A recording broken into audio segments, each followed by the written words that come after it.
Hi అండి. నేను Vijay. Hair transplantation జరిగిన తర్వాత అయితే ఈ రోజుకు డే 162 అండి. సో, ఇక్కడైతే నాకు హెయిర్ అనేది ఇంప్లాంట్ చేశారు. సో, ఇదండి. ఇదంతా కూడా ఇంప్లాంట్ చేసిన హెయిరే.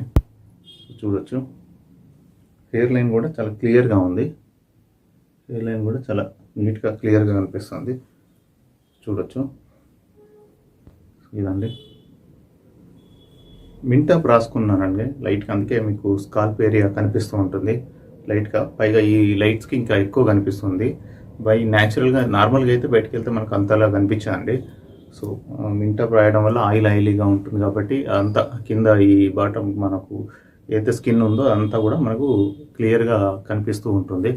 సో, మామూలుగా బయట అయితే డే లైట్‌లో మింటాప్ మార్నింగ్ రాయకుండా ఉంటే మాత్రం ఇలా మనకు కనిపించదు. అండ్ కామెంట్‌లో చూసానండి. అన్న డాండ్రఫ్ ఏమైనా మీకు వస్తుందా అని అడిగారు. ఇంతకుముందు ఉండే అండి డాండ్రఫ్. ప్రెజెంట్ అయితే ఇప్పుడు డాండ్రఫ్ అయితే ఏం లేదు. ఎందుకంటే మింటాప్ షాంపూతో వాష్ చేస్తున్నాను. డైలీ 2 టైమ్స్ ఇప్పటికి కూడా. సో, కాబట్టి ఇప్పుడైతే పెద్ద డాండ్రఫ్ అయితే అసలు ఆల్మోస్ట్ జీరో అని చెప్పొచ్చు. సో, ఇప్పటివరకు అయితే ఇంతే అండి. Thank you all and thank you జాన్వర్ సార్.